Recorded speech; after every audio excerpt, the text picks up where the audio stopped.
আসসালামু আলাইকুম guys, welcome to my channel. আশা করি সবাই ভালো আছেন। আমি আল্লাহর রহমত অনেক ভালো আছি। আজকে আমি ভ্রমণ করব সিলেট থেকে চট্টগ্রামের উদ্দেশ্যে সৌদিয়া পরিবহনের হিনো একে ওয়ান যে নন এসি বাসে করে। সৌদিয়া পরিবহন কিন্তু বাংলাদেশের ভিতরে বেশ কিছু লং রুটে সার্ভিস দিয়ে থাকে। তার ভিতরে একটা হচ্ছে সিলেট থেকে চট্টগ্রাম প্লাস হচ্ছে কক্সবাজার। সেই ক্ষেত্রে আজকে আমরা সিলেট থেকে চট্টগ্রাম পর্যন্ত জার্নি করব। সিলেট থেকে চট্টগ্রাম কিংবা কক্সবাজারের কত টাকা ভাড়া, তারা কোন কোন বাস দিয়ে এই রুটের ভিতরে সার্ভিস দিয়ে যাচ্ছে এবং তাদের গাড়ি কখন কখন ছেড়ে থাকে, কোথায় তারা হোটেল বিরতি দিয়ে থাকে, সম্পূর্ণ বিস্তারিত ইনফরমেশন তুলে ধরার চেষ্টা করেছি এই ভিডিওর মাধ্যমে। তাহলে চলুন জার্নি করা যাক সিলেট থেকে চট্টগ্রামের উদ্দেশ্যে সৌদিয়া পরিবহনের নন এসি বাসে করে।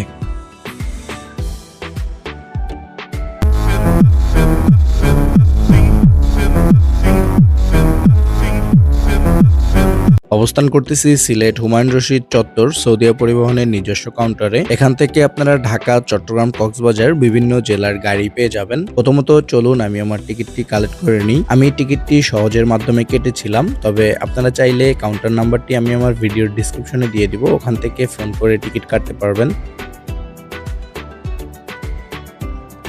বাস কাউন্টারটি সম্পূর্ণ শীতাতপ নিয়ন্ত্রিত। কাউন্টারটার ভিতরটা খুব পরিষ্কার পরিচ্ছন্ন ছিল। 30 থেকে 40 জন লোক বসে বাসের জন্য ওয়েট করতে পারবে। পুরো কাউন্টারটি সোফা সেট দিয়ে সাজিয়ে রাখা হয়েছে, যাতে যাত্রীরা এখানে আরাম করে বসে বাসের জন্য ওয়েট করতে পারে। ভিতর সাইডে ছোট ছোট গাছ দিয়ে সাজিয়ে রেখেছে এবং লেডিস এবং জেন্টসের জন্য আলাদা আলাদা ওয়াশরুমের ব্যবস্থা রয়েছে। ছোট একটি লাইব্রেরিও পেয়ে যাচ্ছেন। কাউন্টারটি পার্সোনালি আমার কাছে খুবই ভালো লেগেছে। আপনাদের কাছে কেমন লাগলো? কদমতলী বাস টার্মিনাল থেকে গাড়িটি ছেড়ে হুমায়ুন রশিদ চত্বরে চলে এসেছে। সুপারভাইজার সবাইকে গাড়িতে উঠিয়ে দিচ্ছিল। জার্নিটি শুরু করার আগে চলুন বাসের ইন্টেরিয়র সাইডটি দেখে নেওয়া যাক। বাসের ভিতরে 2x2 ইকোনমি ক্লাস ফাউন্ডেশনে সর্বমোট 36টি সিট ব্যবহার করা হয়েছে। সৌদিয়া পরিবহন সবসময় কিন্তু তাদের বাসের ভিতরে খুব প্রিমিয়াম কোয়ালিটির সিট ব্যবহার করে থাকে। এই যে সিটগুলো দেখতে পারতেছেন, এই সিটগুলোতে বসে আপনি 6 থেকে 7 ঘন্টার জার্নি করতে পারবেন অনায়াসে, কোনো প্রকারের ব্যাক পেন হবে না। প্রতিটি সিটের সাথে হেডরেস্ট এবং লেগ রেস্ট পেয়ে যাচ্ছেন। সিটের ঠিক পিছনে এরকম একটি হ্যান্ডবার পেয়ে যাবেন এবং ছোট একটি নেটের পকেট দেওয়া রয়েছে, যার ভিতরে চিপস কিংবা টিকিট রাখতে পারবেন এবং লেগ স্পেস কিন্তু বেশ ভালো পরিমাণেই পেয়েছি। সিটের উপরে রিডিং লাইট এবং বাসের ভিতরে পর্যাপ্ত পরিমাণে ফ্যান রয়েছে গরম থেকে বাঁচার জন্য। আপনারা যদি সিলেট থেকে চট্টগ্রাম ভ্রমণ করেন, সৌদিয়া পরিবহনের এই বাসগুলোতে করে বেশ ভালো একটি জার্নি উপহার পাবেন, এতটুকু নিশ্চয়তা আমি দিতে পারি আপনাদেরকে। গাড়ি টাইমের আগে আসলেও এখান থেকে কিন্তু আমরা জার্নি শুরু করি 10:55। দুজন যাত্রী আসতে লেট করতেছিল, সেটার জন্য কিন্তু লেট হয়ে গেল। সিলেট থেকে ঢাকা পর্যন্ত আমার লন্ডন এক্সপ্রেসে কিন্তু একটি ভিডিও রয়েছে, সেখানেও কিন্তু দুজন যাত্রী লেট করেছিল বৃষ্টির কারণে। যাই হোক, জার্নিটি শুরু করলাম।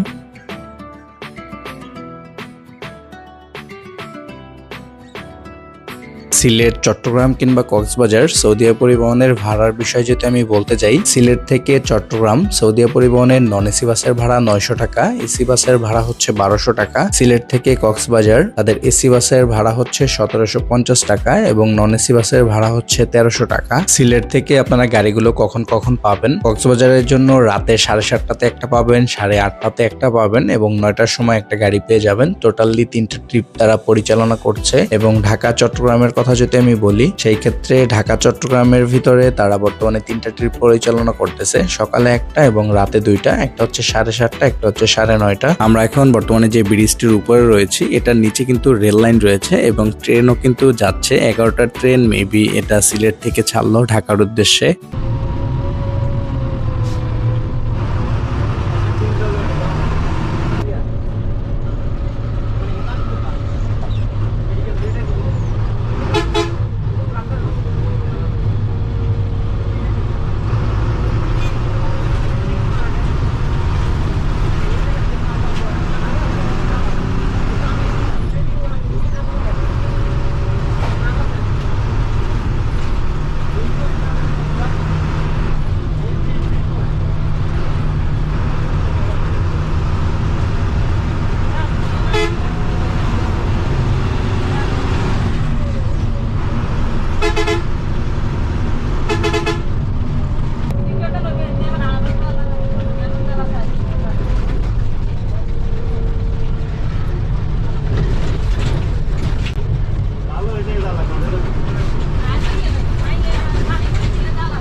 সিলেটের ভিতরে কিন্তু অটোরিকশা খুবই কম চলাচল করে থাকে, তার জন্য কিন্তু এই সাইডে সিএনজির প্রচলনটা একটু বেশি, এবং যেহেতু পর্যটন এলাকা সেই ক্ষেত্রে অনেক পরিমাণে ট্যুরিস্ট আসে। অধিকাংশ ট্যুরিস্টরা কিন্তু সিএনজি নিয়ে ঘোরাটা পছন্দ করেন, তার জন্য সকাল সকাল অনেক পরিমাণে সিএনজি কিন্তু সিএনজি পাম্পে গ্যাস নেওয়ার জন্য এসে সিরিয়াল দিয়ে বসে আছে।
দেখতে দেখতে আমরা কিন্তু ফার্স্ট টোল প্লাজাতে চলে আসলাম। এখানে সম্ভবত 15 টাকা টোল দিতে হয় বাসের জন্য। এই টোল প্লাজাটার নামটা আমি ভুলে গিয়েছি, আপনারা যদি কেউ জেনে থাকেন একটু কমেন্ট বক্সে কমেন্ট করে জানিয়ে দিবেন। আপনাদের প্রতিটি কমেন্ট কিন্তু আমার কাছে খুবই গুরুত্বপূর্ণ এবং আমি প্রতিটি কমেন্টেরই কিন্তু অ্যান্সার দিয়ে থাকি। দেখতে দেখতে আমরা এখন বর্তমানে শেরপুর মুক্তিযুদ্ধ চত্বর পার করতেছি।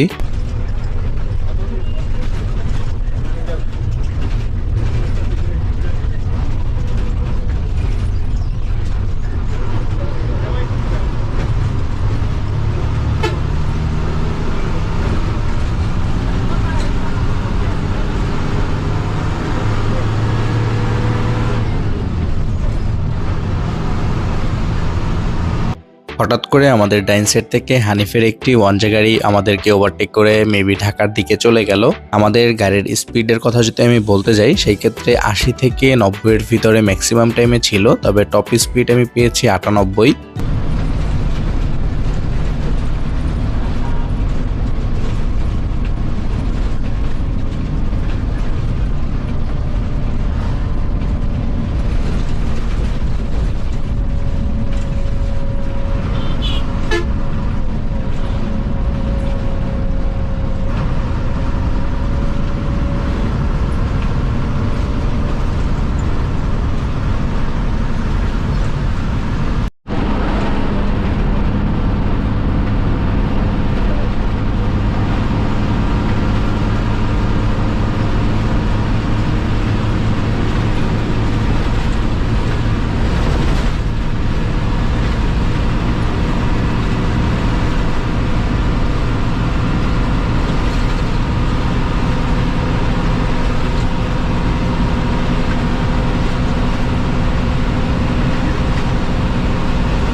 আমরা এখন বর্তমানে অবস্থান করতেছি শায়েস্তাগঞ্জ। হাতের ডাইন সাইডে চলে গেলে হবিগঞ্জ, সোজা গেলে ঢাকা এবং হাতের বাম সাইডে চলে গেলে চুনারুঘাট। আমরা এসেছি সিলেটের সাইড থেকে, আমরা কিন্তু এখন বর্তমানে ঢাকার সাইডে চলে যাব।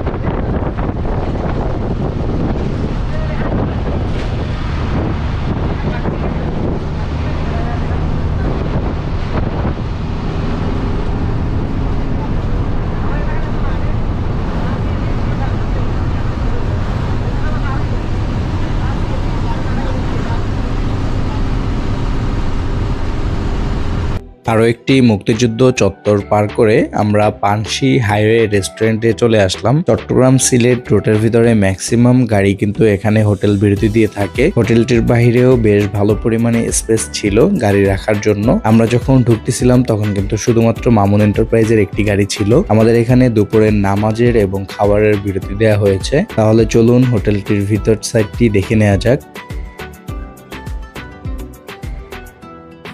হোটেলটির ভিতরে বেশ সুন্দর পরিষ্কার পরিচ্ছন্ন ছিল। যারা হালকা খাবার খেতে চান তারা এখান থেকে খেতে পারবেন। যেহেতু এই হোটেলে এতটা গাড়ি ব্রেক দেয় না, তার জন্য কিন্তু লোকজন খুবই কম দেখা যাচ্ছে। বসার জন্য বেশ ভালো পরিমাণে স্পেস ছিল।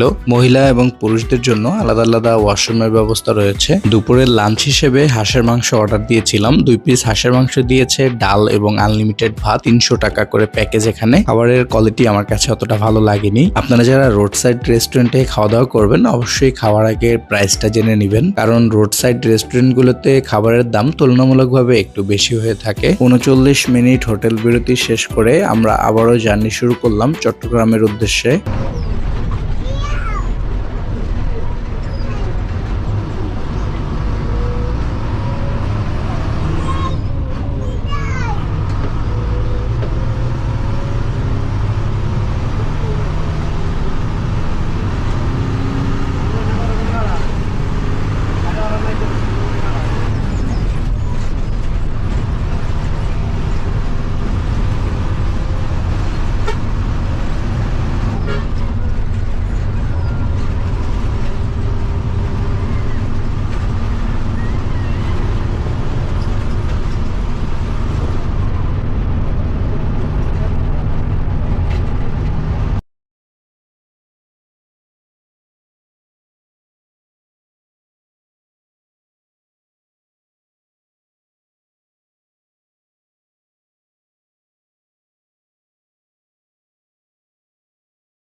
মাধবপুর পার করে আমরা কিন্তু এখন বর্তমানে ব্রাহ্মণবাড়িয়ার দিকে এগিয়ে যাচ্ছি। বিকাল হচ্ছে, সূর্যটা আকাশ থেকে নিচের দিকে নেমে যাচ্ছে। রোড সাইডের ভিউটা কিন্তু দেখতে এক কথায় অসাধারণ লাগতেছিল।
ব্রাহ্মণবাড়িয়া শহর পার হওয়ার সাথে সাথে কিন্তু এরকম কিছু রাস্তার দেখা পেয়ে গেলাম। এখান থেকে একটি গাড়ি গেলে সামনে কি আছে সেটা কিন্তু দেখা যাচ্ছিল না, এত পরিমাণে ধুলা ছিল এই জায়গাতে। রাস্তার পরিস্থিতি এতটা খারাপ সেটা আমি কখনো কল্পনায় চিন্তা করতে পারিনি। মোটামুটি অনেকগুলো জার্নি করেছি, তার ভিতরে সব থেকে বাজে এক্সপিরিয়েন্স ছিল রোডের সাথে এই রোডটাতে। যতদিন এই রোডটা ঠিক না হবে নেক্সট টাইম আর এই রোডে আমি আসতেছি না। এখান থেকে যদি কেউ ভিডিওটি দেখে থাকেন অবশ্যই কমেন্ট বক্সে কমেন্ট করে জানিয়ে দিবেন আপনাদের এলাকার পরিস্থিতি এখন কেমন।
ব্রাহ্মণবাড়িয়ার পরের যে রোডটা রয়েছে সেই রোডটা কিন্তু খুবই ছোট। এই রোডের ভিতরে কিন্তু প্রচুর পরিমাণে সিএনজি কিংবা ছোট যানবাহন ছিল। এই রোডগুলোর ভিতরে কিন্তু খুবই কেয়ারফুল ভাবে গাড়ি চালাতে হয়।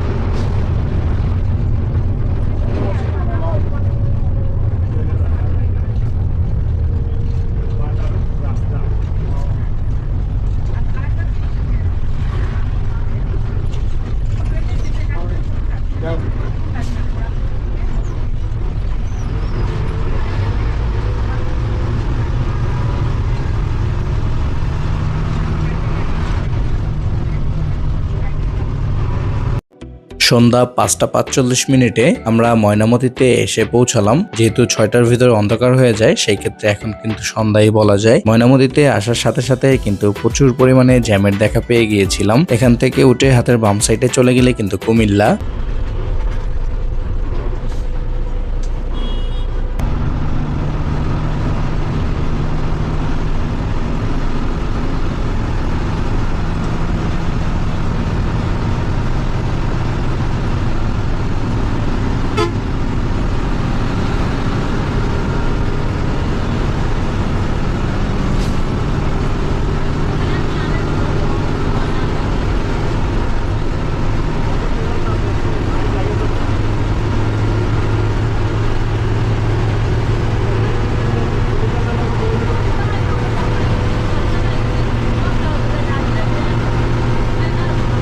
আমরা কিন্তু এখন বর্তমানে কুমিল্লা বিশ্ব রোড ফ্লাইওভারের উপরে অবস্থান করতেছি। কুমিল্লা থেকে ঢাকাতে আমার কিন্তু মিয়ামি এয়ারকনে করে একটি ট্রাভেল ভিডিও রয়েছে, চাইলে ভিডিওটি দেখে আসতে পারেন। ভিডিওটি আমি ডিসক্রিপশনে দিয়ে দিব।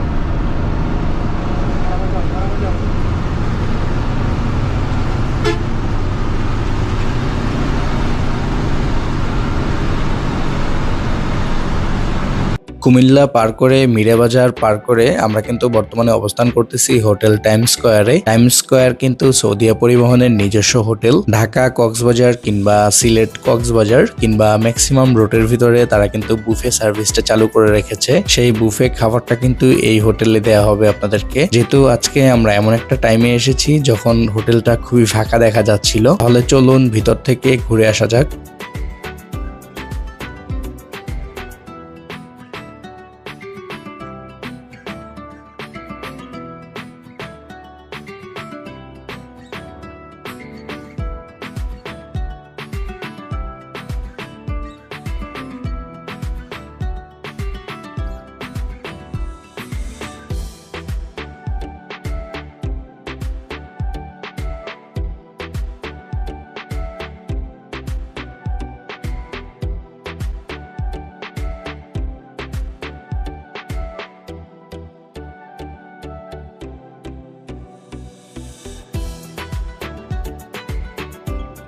সিঁড়ি দিয়ে দোতলাতে উঠলেই কিন্তু এখানে ওয়াশরুম এবং নামাজের জন্য আলাদা জায়গা পেয়ে যাবেন। দোতলাতে যে লঞ্চটা রয়েছে সেখানেই কিন্তু ফ্রি বুফে খাবারটা দেওয়া হয়ে থাকে।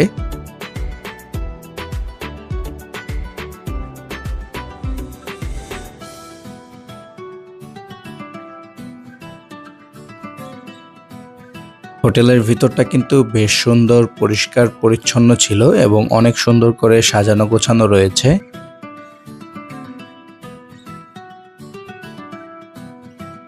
যেহেতু আমরা চট্টগ্রামের কাছাকাছি চলে এসেছি, তার জন্য এখানে মাত্র 20 মিনিটের হোটেল বিরতি দেওয়া হলো শুধুমাত্র ওয়াশরুমের জন্য। আবারও আমরা জার্নি শুরু করলাম চট্টগ্রামের উদ্দেশ্যে।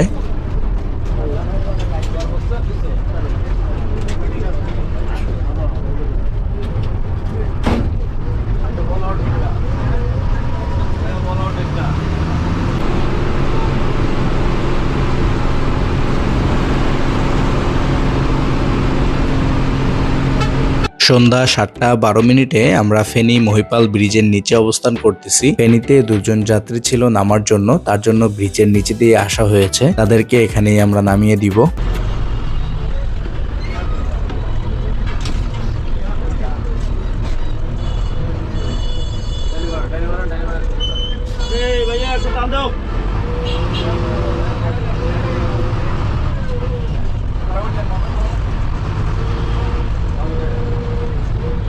রাত 8:40 সীতাকুণ্ডর কাছাকাছি চলে এসেছি। আমার কাছে কেন জানি মনে হচ্ছিল যে রাস্তা সামনের দিকে এগোচ্ছে না। আমাদের গাড়ির স্পিড কিন্তু 80 থেকে 90-র ভিতরেই ছিল।